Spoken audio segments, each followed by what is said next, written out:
কথা দিয়েছিলাম যে সরাসরি দেখাবো ক্লিয়ার ভিউ আই ক্লিনিকের ভিতরের ব্যবস্থাপনাটা।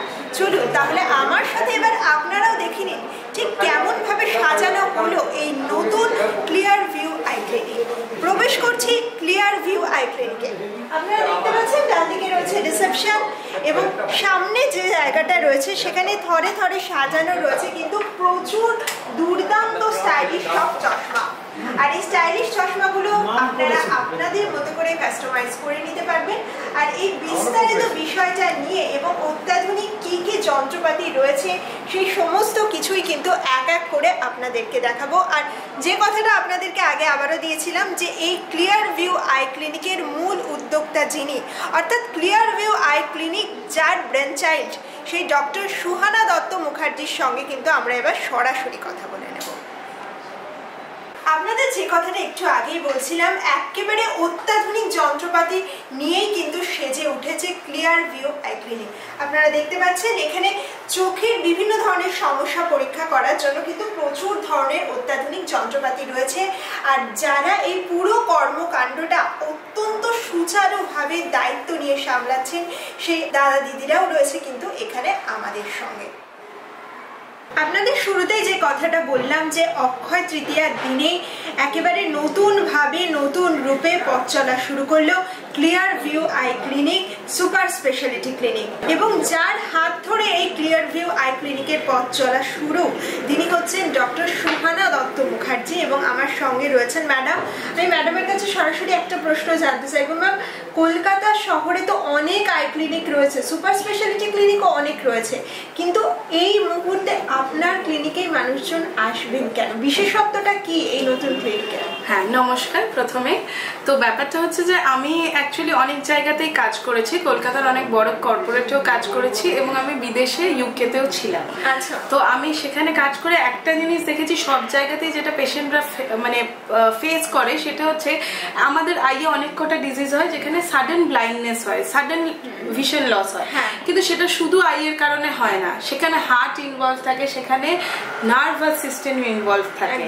এবার কেন হলোটা জানতে পেশেন্টের চলে যায় 15 থেকে 20 দিন, কারণ এক একটা ডক্টরের সুপার স্পেশালিটি ডক্টর অ্যাপয়েন্টমেন্ট পেতে পেতেই পেশেন্ট ঘুরছে কলকাতাতে, এবং সব মানে এক একজন এক একটা জায়গাতে। তো সেই প্রবলেমটা দেখে আমার নিজেরই মনে হতো, ছোট ছোট বাচ্চারাদেরকে আমি ফেস করতে দেখেছি, মা বাবাকে হেল্পলেস দেখেছি, এবং পেশেন্টটা ধীরে ধীরে ব্লাইন্ড হয়ে যাচ্ছে।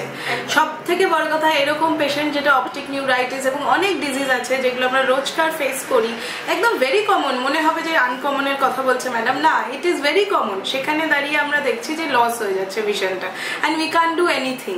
তো সেইখানে দাঁড়িয়ে রেফারেল সিস্টেমটাকে বন্ধ করাই হচ্ছে আমাদের হোল অ্যান্ড সোল চেষ্টা।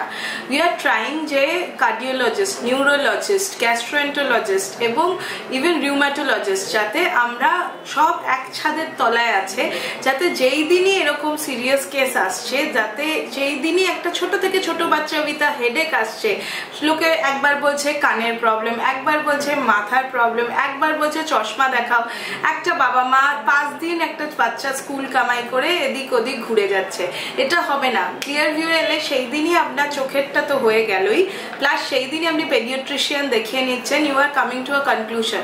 যার লাগছে নিউরোলজিস্ট সেই দিনই সে দেখাতে পাচ্ছে, এবং এই ব্যবস্থাটা আছে যে আপনাকে 5 দিন ছুটি করতে হচ্ছে না স্কুল, এবং 5টা জায়গা যেতে হচ্ছে না। We have the best of the doctors from the all over Kolkata যারা টপ মোস্ট কর্পোরেট হসপিটালে কাজ করছে, তারা আমাকে হেল্পে এসেছে এবং তারা সবাই মিলে আমরা এই ক্লিনিকে আছি যাতে আমরা এই পরিষেবাটা দিতে পারি প্রত্যেককে। মানে it is not about money, it is about ethics. এবং এই রেফারেল সিস্টেম অফ কলকাতায় যে গরিব থেকে গরিব মানুষকে আমরা রাস্তায় কাঁদতে দেখি, আবার বড়লোক থেকে বড়লোক মানুষও খুঁজে পাচ্ছে না যে কোথায় যাব, এই কোথায় যাবোর উত্তরটা এবার আমাদের আছে, ইট ইজ ক্লিয়ার ভিউ। একদম ম্যাম। এই প্রসঙ্গে ম্যাম আরেকটা কথা জানতে চাইবো যে আপনি তো বললেন যে একই ছাদের তলায় বিভিন্ন স্বাস্থ্য সংক্রান্ত সমস্যাগুলোর পরিষেবা নিয়ে আপনারা হাজির হচ্ছেন, আপনার সহযোগিতায় আর কোন কোন চিকিৎসক থাকছেন? আমার সহযোগিতায় মেনলি আছে হচ্ছে ডক্টর সুদেব মুখার্জি আছেন, উনি হচ্ছে কার্ডিওলজিস্ট, ডক্টর প্রমথনাথ দত্ত আছেন, উনি হচ্ছে laparoscopic surgeon, doctor Pranab Maiti আছে গ্যাস্ট্রোএন্টোলজিস্ট, ডক্টর স্বাতি কুমার আছে ফোর্টিস হসপিটালের, উনি হচ্ছে নিউরোলজিস্ট, ডক্টর রাজ দত্ত আছে, উনি হচ্ছে nephrologist and diabetologist and many more. Doctor Subinita Hazra আছে from ICH for paediatrician, she is available many days. We have gynaecologist Shruti Bhattacharya. So we have a lot of, মানে ইটস আ বিগ আমার নিজেরই এখনো মেমোরাইজ হয়। তো we have a lot of doctors. আচ্ছা ma'am, আর একটা শেষ প্রশ্ন, and mostly most doctors are super specialized, মানে অলমোস্ট অল। আমরা মানে পেশেন্ট বুঝতে পারে না, অনেক জায়গাতেই হয় যে পেশেন্ট দেখছে গ্যাস্ট্রোএন্টারোলজিস্ট লেখা এবং চলে যাচ্ছে, কিন্তু আদেও সে জাস্ট অ্যান এমডি মেডিসিন হয়তো, কিন্তু এখানে সবাই all are DM doctors. DM is post graduation in a truest sense, মানে যারা পিজি থেকে এবং 100% পিজি এবং পিজিআই চণ্ডীগড় এবং বড় বড় জায়গা থেকে যারা এই সুপার স্পেশালাইজেশন করে এসেছে তারা আছেন। You don't have to doubt your doctors. আমরা ওই স্ক্রিনিংটাকে আমরা জানি যে আমাদের ডক্টরস আর রিয়েল সুপার স্পেশালাইজ, তো অন্ধভাবে ইউ ক্যান কাম কি হ্যাঁ আমি ঠিক জায়গাতে আছি, মানে অন্ধভাবে এলেও একেবারে পুরোপুরি দৃষ্টি নিয়ে যেতে পারবেন। অসংখ্য ধন্যবাদ ম্যাম আপনাকে, খুব ভালো চলুন, নতুন পথ চলা শুরু হলো আপনাদের অসংখ্য ধন্যবাদ, শুভকামনা। থ্যাংক ইউ, নমস্কার।